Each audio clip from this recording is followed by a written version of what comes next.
Você já reparou que em Attack on Titan os titãs estão sempre sorrindo? Para entender esse fato, temos de compreender a estética que o autor trouxe para a obra, que é carregada de elementos da Segunda Guerra Mundial e do nazifascismo.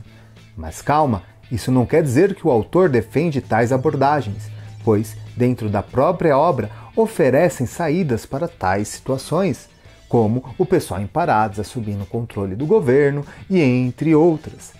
Se bem que o Isayama vacila ao usar algumas referências polêmicas, como a do Dot Pix, que representa um general que fez atrocidades durante a Segunda Guerra Mundial na China e na Coreia. Mas enfim, Attack on Titan é uma obra que me faz refletir do início ao fim, desde eventos brutais às inúmeras referências históricas e filosóficas. E a minha pretensão nesse vídeo não é crucificar o autor falando que ele é um nazista e tudo mais, muito menos passar um pano para ele, aliviando a barra dele. E o tema do vídeo de hoje irei mostrar como é que em Attack on Titan o Isayama desenha uma estética nazista para a história, para o enredo e seus personagens, no qual eu trouxe 10 referências que Attack on Titan inspira sua estética no nazismo e fascismo. E ao entender essas 10 referências, você irá compreender por que os titãs sorriem. Na verdade, são duas explicações. No entanto, antes de continuar a chamada,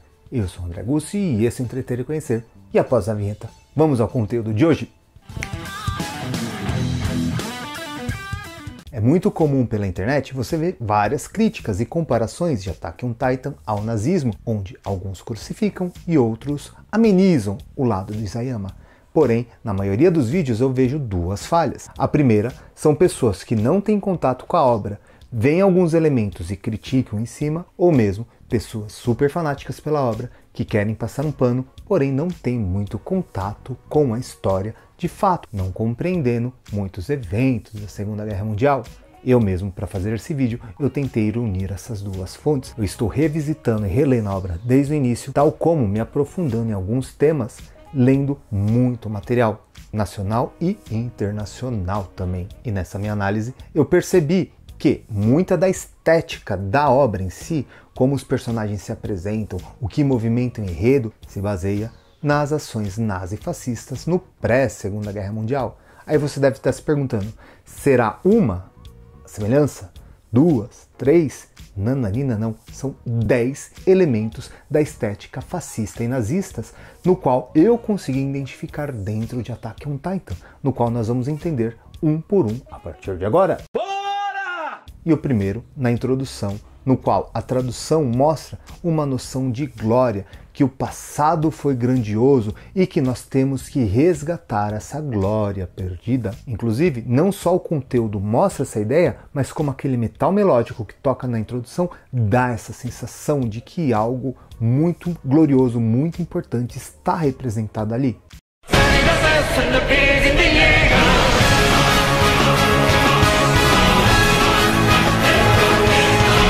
Essa era uma ideia presente no nazismo e no fascismo, no qual os italianos com o fascismo falavam: olha a glória que foi o Império Romano, e a Itália é o herdeiro direto desse império. Não podemos ficar numa situação ruim. A mesma coisa Hitler fez com a Alemanha. Olha a história grandiosa do Sacro Império Romano Germânico com o Primeiro Reich, ou mesmo a formação da Alemanha no Segundo Reich, e ele, no Terceiro Reich, não podendo ficar para trás. E emendando com esse aspecto, vem a segunda semelhança, de que sacrifícios são necessários para resgatarmos essa glória perdida. E diria mais, aqui o mais importante é o Estado sobreviver, é a nação conseguir vigorar e não o indivíduo. Então, por mais que morram 1, 2 ou algumas centenas de pessoas, se foi para conseguir um bem maior, no caso aqui do Estado-nação, tá valendo.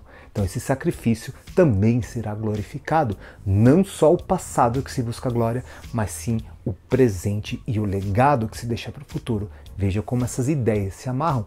E essa questão é muito visível em Attack on Titan. Porque no primeiro momento ali, quando eles estão isolados, parados, em vários momentos que a tropa de exploração volta, é comum ver as pessoas ovacionando e esperando aquelas pessoas entrarem, mesmo que eles estejam todos devastados, quebrados e assim vai.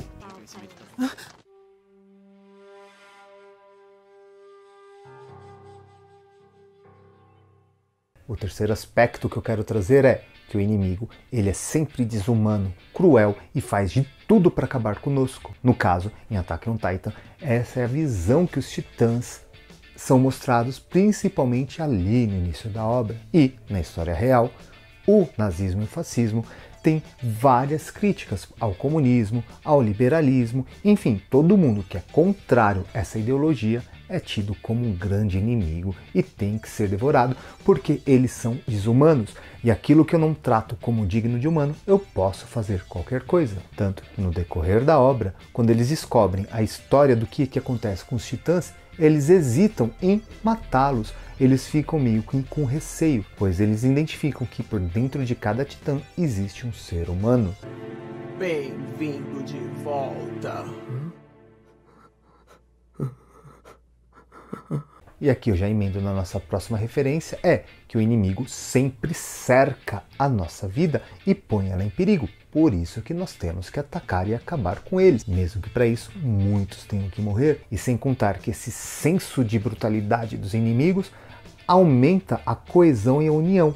E por ser algo muito perigoso, onde você não pode vacilar, eles também estimulam a não refletir. Então não pensa muito sobre não, só faça o que eu mando, senão nós todos iremos morrer. O quinto elemento é que nossos inimigos, eles fazem as brutalidades para se divertir, porque eles são sádicos. No caso aqui em Attack on Titan, os titãs fazem o que fazem por esse quesito. E na história aqui, no caso do nazismo principalmente, um grande exemplo aqui é o que eles alegavam que os judeus faziam, não só naquele momento, mas durante a história. E isso daí, na cabeça deles, justificavam as atrocidades que eles cometiam contra esse povo. E aqui você já pode perceber que existe uma baita de uma lavagem cerebral que eles fazem, usando esse terror para manipular a cabeça das pessoas, uma vez que o medo, ele não só une as pessoas, mas faz elas tomarem atitudes assim, sem muita coerência, sem refletir muito sobre o tema. E o sexto elemento é o militarismo, no qual tem que ter um contingente de pessoas armadas muito elevado, sempre em progressão, ou seja, você nunca vai desarmar uma sociedade, pelo contrário, você vai sempre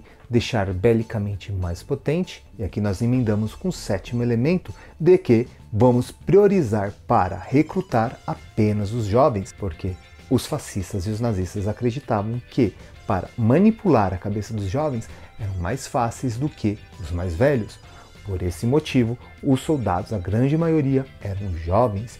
E o mesmo você pode perceber em Attack on Titan, esse valor para a militarização, e a maioria dos soldados são jovens, que têm um ímpeto, porém é muito fácil de se manipular, porque não tem muito conhecimento ou mesmo capacidade para refletir. Se bem que essa questão da reflexão a gente já emenda no nosso oitavo item é: você tem que ser leal e não usar a razão. Um bom soldado aqui nesse sentido é aquele que não questiona, simplesmente pega a regra e obedece, faça o que tem que fazer.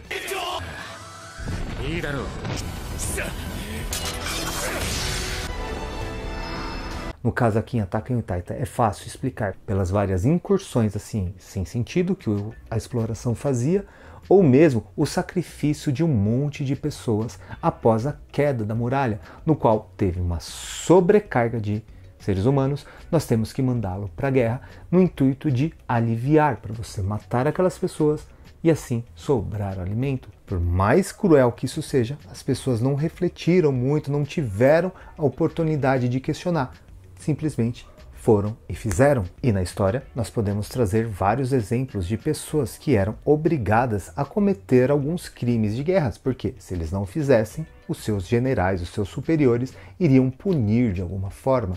Então tem relatos de que muitas pessoas faziam o que faziam porque eram meio que obrigados, porque o superior mandou. E aí vai entrando todas essas questões que eu trouxe anteriormente. Se bem que também tinham muitas pessoas que faziam porque achavam que aquilo era o certo, devido à lavagem cerebral que elas sofreram, que também se encaixa nos itens anteriores. O nono item é: nós temos que exterminar o mal a qualquer custo, nós temos que fazer um sacrifício, não importa quem seja, não importa o quão iremos sofrer, só nosso sacrifício pode livrar desse mal. E aqui em Attack on Titan é difícil pegar um exemplo que não mostre isso. Do início ao fim, expressa essa ideia. E na história Na Segunda Guerra Mundial, os exemplos fascistas e nazistas são muito próximos ao que acontece aqui em Attack on Titan.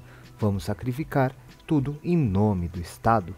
E o nosso 10º e último item é: sempre existe um nós contra os outros. Não é possível ter uma conciliação com aqueles que pensam diferente da gente. Em Attack on Titan, isso vai ser mostrado do início ao fim também. Seja no início com os titãs, depois quando eles descobrem a questão de Marley e tudo mais, e o próprio final que dispensa comentários. Mas enfim, e na história real, o mesmo aconteceu.